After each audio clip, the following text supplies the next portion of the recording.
है, और अगर तुमने संन्यास ले लिया तो वही काम 6 महीने में होगा।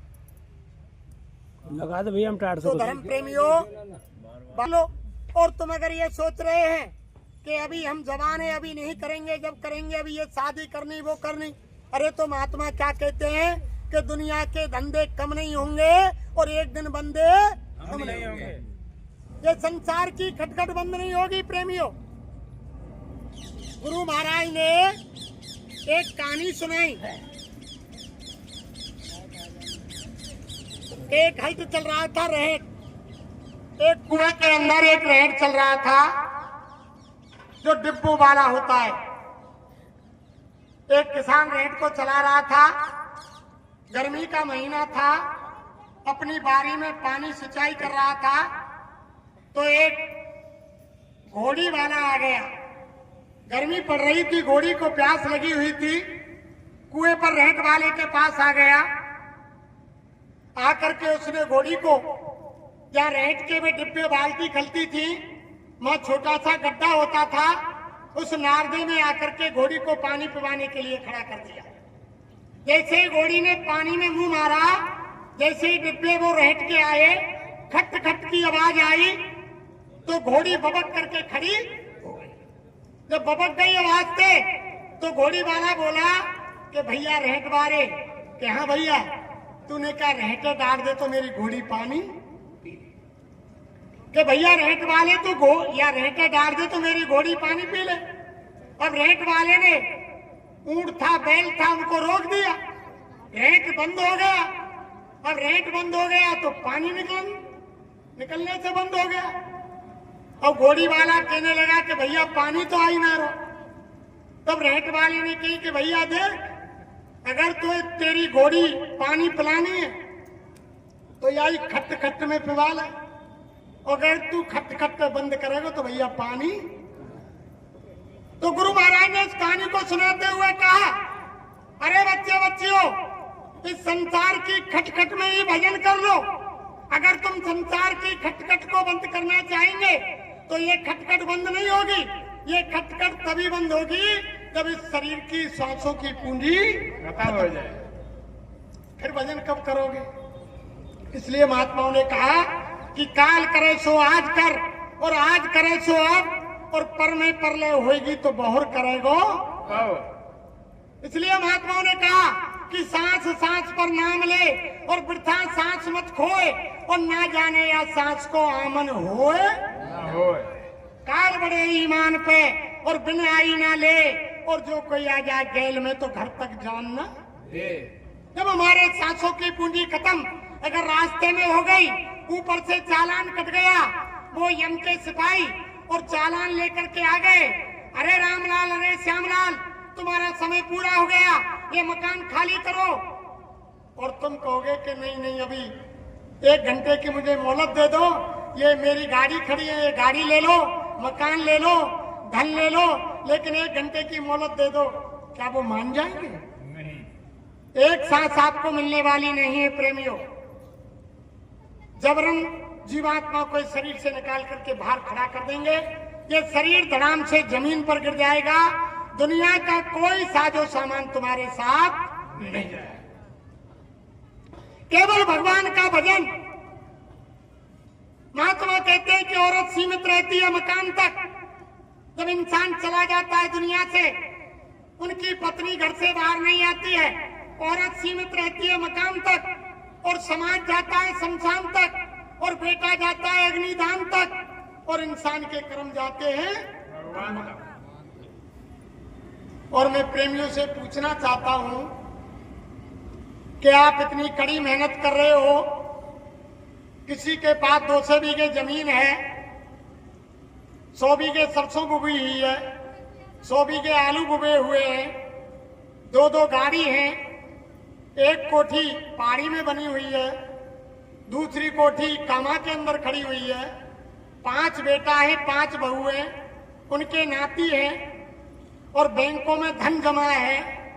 जब इस दुनिया से सांसों की पूंजी खत्म होगी, जब दुनिया से ये शरीर जमीन पर गिर जाएगा, आत्मा अपने वो यम के दूत सिपाही पकड़ कर ले जाएंगे, तो उस समय कोई कहता है प्रेमियों, आज तक किसी ने कहा कि इन भोरे जी का 200 बीघे खेत सत्य है, इनकी 2 गाड़ी सत्य है, इनकी 2 कोठी सत्य है, इनका यानी बैंकों का धन सत्य है, इनकी 5 बहू सत्य है, इनके 5 बेटा सत्य है। आज तक किसी ने कहा? अंत में क्या कहेंगे कि राम नाम सत्य है और सत्य बोलो है। कब कहते हैं? मरने के बाद प्रेमियों, जब शरीर में वो असली चीज, वो आत्मा, वो रूह निकल गई, जब कहते हैं जब मुर्दा हो गया, अब वो राम नाम को सत्य करने वाला नहीं है। उसी काम के लिए तो हमारे गुरु महाराज कहते हैं, अरे प्रेमियों, अगर आपको राम नाम को सत्य करना है तो महापुरुषों से रास्ता लेकर जीते जी इसी मनुष्य मंदिर में राम नाम को सत्य किया जा सकता है और इसी मनुष्य मंदिर में होता है। ये आपने कहानी सुनी नहीं होगी, ये राम नाम सत्य बोलने की प्रथा कब से चली? ये बात है यानी सतयुग में नहीं थी, ये बात है त्रेता की। एक बार क्या हुआ कि एक गांव में एक माँ का एक बेटा था, बाप भी खत्म हो गया, माँ भी खत्म हो गई, कुछ ज्यादा उम्र हो गई, शादी नहीं हुई। गांव वालों ने बड़ी कोशिश की और कोशिश करने के बाद उसकी शादी हो गई। प्रेमी, जब शादी हो गई तो 1-2 महीने बाद उसका चालान कट गया और उसकी मृत्यु हो गई। जब मृत्यु हो गई प्रेमियों, तो गांव को बड़ा दुख हुआ और उसकी जो धर्मपत्नी थी जो ब्याही गई उसको भी दुख हुआ कि 2 महीने शादी को हुए और मेरा संसारिक पति चला गया। तो जैसे अर्थी को लेकर चले तो उनकी धर्मपत्नी अर्थी से आगे चल दी और वो ले जा रहे थे। अब रास्ते में गोस्वामी महाराज जो रामचरितमानस के लिखने वाले हैं, पूरे संत सतगुरु रास्ते में बैठे हुए थे। जब बैठे हुए थे तो उनकी धर्मपत्नी ने अर्थी से पहले ही जाकर के उनके चरणों में अपना मस्तक रख दिया। जैसे ही गोसाई महाराज ने आंख खोली, उन्होंने आशीर्वाद दे दिया सिर पर रख करके कि सौभाग्यवती भव, आशीर्वाद दिया। इतने में अर्थी लेकर पहुंच गए। अब उन्होंने कहा, अरे कि बाबा तुम क्या कह रहे हो, इसका पति मर गया और तुम कह रहे हैं कि सौभाग्यवती भव, ये कैसे सौभाग्यवती हो सकती है? इनके पति की तो अर्थी जा रही है। जब गोसाई महाराज ने कहा, मैंने जो कह दिया वो अटल सत्य है, उसको कोई मिटाने वाला नहीं है, ये सौभाग्यवती होगी और मेरा राम सत्य है, मेरी बात को सत्य करेगा। तब वो गांव वाले लोग कहने लगे कि बाबा हमने तो ऐसी लग रही है कि ऐसो ही बाबा जी झूठा और ऐसो ही को राम झूठा। और गोसाई महाराज को एकदम उन्होंने कहा, तुम मुझको झूठा कह सकते हो लेकिन मेरे मालिक को झूठा नहीं कह सकते। मेरा मालिक सच्चा है, मेरा राम सच्चा है। उतारो तुम अर्थी को। बीच में अर्थी को उतरवा लिया प्रेमी, जो बीच में उतारे ना ले जाएंगे, उसी दिन से प्रथा चली। बीच में उतार लिया। गोसाई महाराज वहां गए और जाकर के कान में कहा कि अगर राम नाम सत्य है तो खड़ा हो जा, राम नाम सत्य है तो खड़ा हो जा। 3 बार बोला और वो अर्थी में हलचल करने लग गई। अर्थी खोली गई और यानी वो जिंदा हो गई। उसी दिन से प्रथा चल गई कि कहीं राम नाम सत्य बोलने पर ये मुर्दा कहीं जिंदा तो हो जाएगा। वो तो महात्मा थे, उन्होंने तो जिंदा कर दिया। ये उसी दिन से प्रथा चली आई कि राम नाम सत्य है और सत्य बोलो गति है। उसी दिन से प्रथा चल गई और बीच में इसीलिए उतारते हैं कि इनको उतारो, कहीं से दोबारा सांस आ जाए। वो तो पूरे महापुरुष थे, वे क्या नहीं कर सकते। महात्माओं के हाथ में तो पूरा पावर होता है। तो इसलिए प्रेमियों, गुरु महाराज कहते हैं कि आप जिनको अपना मान रहे हैं कि ये मकान मेरा है, ये गाड़ी मेरी है, ये जमीन मेरी है, ये पत्नी मेरा है, पति मेरा है, ये संतान मेरी है, रिश्तेदार मेरे हैं, तो यहाँ कोई किसी का अपना कहूं किसे में अपना ना या कोई, और अपना कहा जिसे भी काम आया ना या कोई काम आने वाला नहीं है प्रेमी। हमारे गुरु महाराज ने कहा, अरे बच्चा, घर में वही बच्चा जन्म लेगा जिसका लेन देन का कर्जा तुम्हारे ऊपर है, और तुम्हारे घर में वही बच्ची जन्म लेगी जिसके लेन देन का कर्जा तुम्हारे ऊपर है, और घर में बाहर से वही बच्ची तुम्हारे बच्चे की बहू बन के आएगी जिसके लेन देन का कर्जा है। और उसी घर के अंदर हमारी बच्ची बहू बन के जाएगी जहां उसके लेन देन का कर्जा है। एक दूसरे के कर्म कर्जे को चुकाने के लिए ये संसार बना है। तब महात्माओं ने क्या कहा कि मिले मिलाए बेमिले, और जिनके पहले मेल और बिना मेल मिलते नहीं तो ये कर्मन के खेल।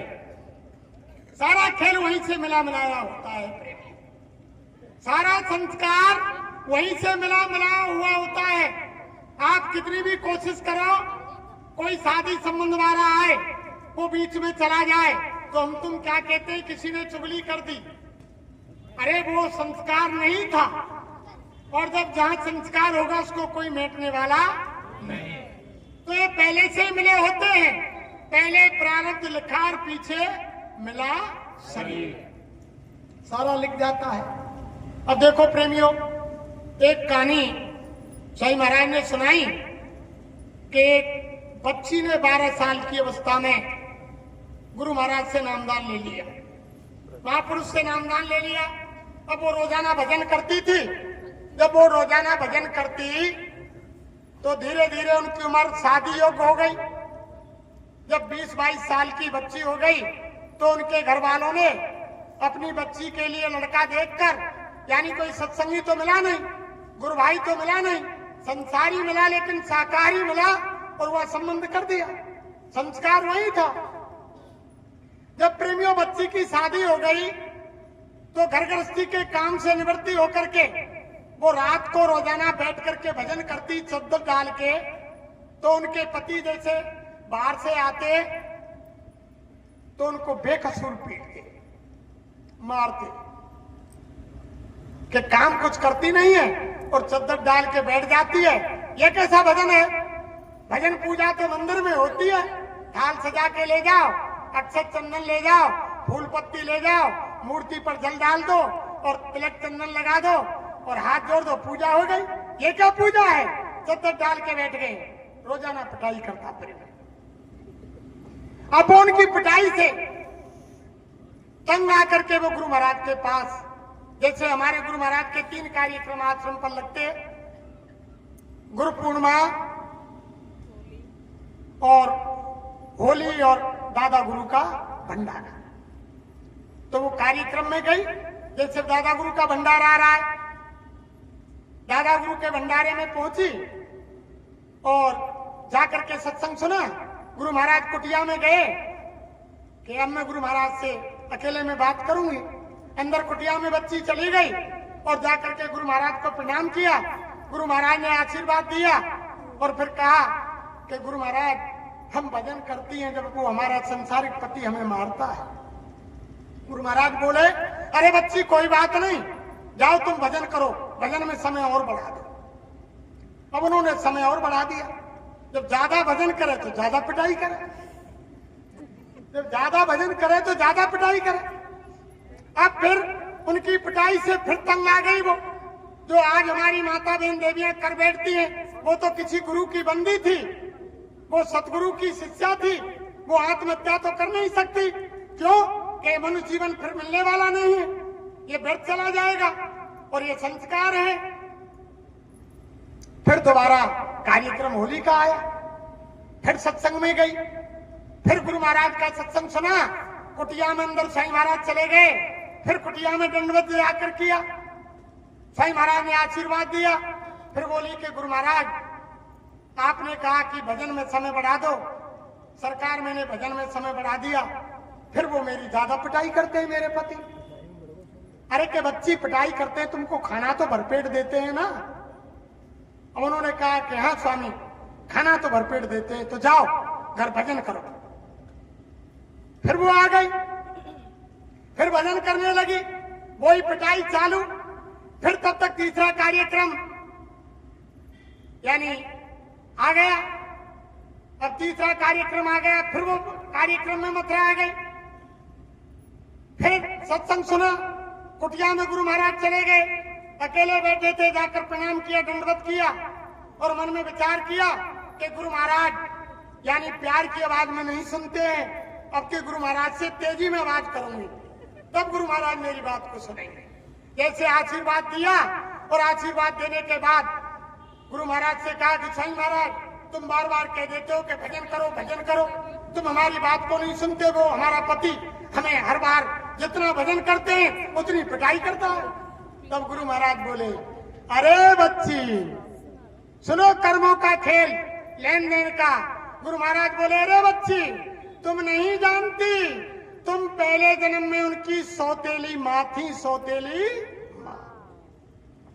गुरु महाराज ने भेद खोला, जो इस समय तुम्हारा पति है तुम उनकी सौतेली माँ थी, उनकी असली माँ मर गई, तुम उनसे ईर्ष्या करती और उनको भरपेट भोजन नहीं देती और कमरे में बंद कर देती और रोजाना पिटाई करती।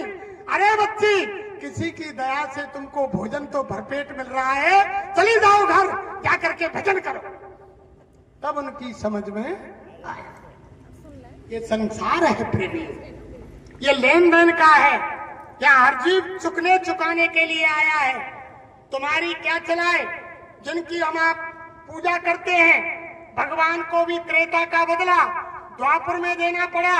7 पेड़ की आड़ लेकर के भगवान राम ने बाली को मारा, द्वापर में जाकर के भगवान कृष्ण महाभारत हो गया, 56 करोड़ यदुवंशी समाप्त हो गए और पांडव यानी जब उन्होंने मनुष्य हत्या का पाप अपने सिर पर ले लिया, सीधे एक एक बैतरणी में यानी गलकर खत्म हो गए, सीधे नरक को चले गए। जब योगेश्वर कृष्ण एक पेड़ के नीचे जाकर पैर पे पैर रख करके बैठ गए, तब बैठ गए प्रेमियों। तब एक बहेलिया जंगल में आया और उनकी एड़ी में पदम था। जब बहेलिया ने देखा कि कोई हिरण की आंख चमक रही है, बहेलिया ने निशाना लगाया और कसकर के तीर मारा, योगेश्वर कृष्ण के पैर में आकर लगा।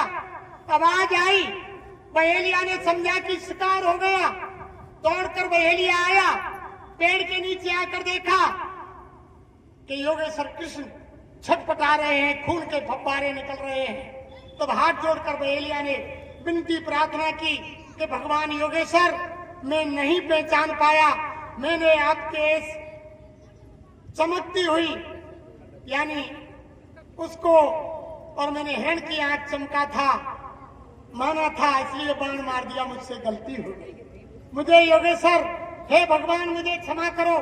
तो भगवान ने कहा, अरे बहेलिया, मैं बस तेरे इंतजार में बैठा था, मेरा सारा काम हो गया, तेरे इंतजार में बैठा था।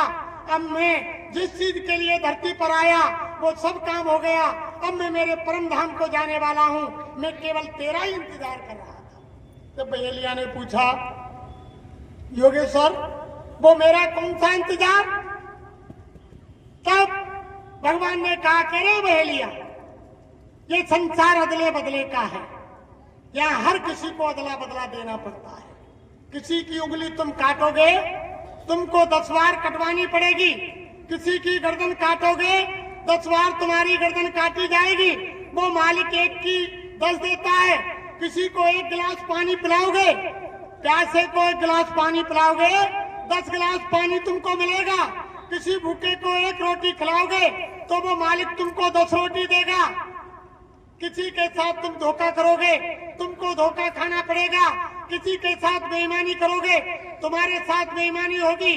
किसी से तुम रिश्वत लोगे तुमको देनी पड़ेगी। किसी की हत्या तुम करोगे तुम्हारी कत्ल वो करेगा। यानी ये संसार अदले बदले का है, या अदला बदला देना पड़ता है। तब योगेश्वर ने कहा कि भैया बहेलिया, पहले युग में त्रेता के अंदर तुम बाली थे और मैं राम था। मैंने 7 पेड़ की आड़ लेकर के तुमको मारा और आज तुमने छुप करके मुझे मार दिया। तेरा मेरा बदला बराबर हुआ। तुम तुम्हारे घर को जाओ, पश्चाताप करने की जरूरत नहीं है और मैं मेरे धाम को जाता हूं। अरे प्रेमियों, जिनको हम आप भगवान मानते हैं उनको बदला देना पड़ा, तो आप हमने तो भगवान की शकल भी नहीं देखी, तो बताओ क्या आपको हमको बदला देना नहीं पड़ेगा? हम आप किस खेत की मूली हैं जो हम आपको बदला देना नहीं पड़ेगा? इसलिए बाबा जय गुरुदेव जी महाराज आपसे कह रहे हैं कि आप शाकाहारी हो जाओ, सदाचारी हो जाओ, मानव होकर मानवता को धारण कर लो, इंसान होकर के इंसानियत को धारण कर लो और समय निकाल करके मालिक का सच्चा भजन इस मनुष्य शरीर में कर, तुम्हारा कल्याण हो जाएगा। अरे माता बहन देवियों, तुम्हारे अंदर वो शक्ति है, वो शक्ति छुपी हुई है। तुम यानी सृष्टि की आज शक्ति हो। आप देखा इस धरती पर माता अनसुईया हुई, जिस माता अनसुईया ने ऋषि अत्रि की पत्नी थी, उन्होंने अपने पति की सेवा करके वो चीज प्राप्त की और ब्रह्मा विष्णु महेश को, तीनों देवताओं को 6-6 महीने के बच्चा बना। कितनी ताकत है माता बहन देवी आपके अंदर, लेकिन आप भूली पड़ी हो। उसी माता अनसुईया ने उनके पति अत्रि ऋषि से वो ज्ञान लिया। वो यानी महासतीव्रता थी, महा यानी पतिव्रता थी। उन्होंने जब उनकी परीक्षा लेने के लिए ब्रह्मा विष्णु महेश आए, वो लंबी कहानी है, सब आपने सुनी, सब जानते हैं। 6-6 महीने के बच्चे बना दिया और जब तीनों रमा उमा ब्रह्माणी जब तीनों लेने के लिए आई तो अपने पतियों को नहीं पहचान पाई। फिर भी माता अनसुईया के सामने झगड़ा पड़ा, उनसे नंदी प्रार्थना करनी पड़ी। तब वो जैसे के पैसे मां अनसुईया ने किए। अरे माता बहन देवियों, तुम वो शक्ति हो, तुम्हारे अंदर वो ऊर्जा भरी हुई है। जब तुम सत्य वार्ताओं की बात को आप मानेंगे, उनके सानिध्य में आकर के और उनकी बात को मान करके तुम्हारे अंदर वो शक्ति लगेगी जो माता अनसुईया ने और यानी सत्यवान के प्राण सावित्री ने धर्मराज से वापस ले ली। हो सकती है माता, लेकिन वो कर बैठी हो। हमारे गुरु महाराज कह रहे हैं, अरे प्रेमियों, अपना काम बना लो, जीतेगी। अपना काम कर लो संसार में, आप प्रेम कर लो, ये सच्चे साथी है, ये तुम्हारे काम आएंगे। तभी महात्मा ने कहा कि हमारे लोगों संस्करण में काम ये नहीं आएगा तो ये मतलब मोड़ बुलाएगा नहीं पाएगा।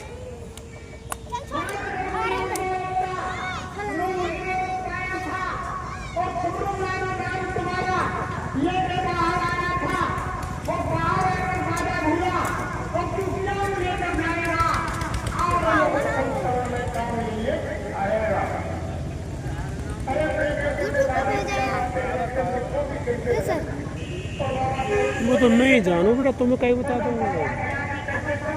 यूट्यूब पर खोल लीजिए कल, जय गुरुदेव चैनल नदवई पसंद करना, जय गुरुदेव चैनल पहाड़ी और बोलो नदवई। हमारे लिए तो ऐसे ही लगे फिर पहाड़ी है।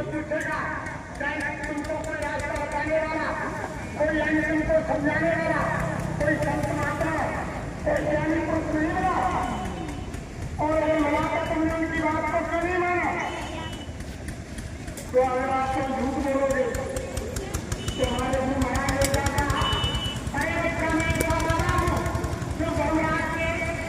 आज दिनांक 26 नवंबर 2024 का ये भव्य दिन, जहां हम इस समय जय गुरुदेव चैनल नदवे के माध्यम से आपको पहाड़ी कस्बा से ये गुरु महाराज का संदेश प्रसन्न उनकी यादगार में, जो यहाँ पर 26 नवंबर 1978 में आए थे, ये प्रथम सत्संग दिवस रखा गया है।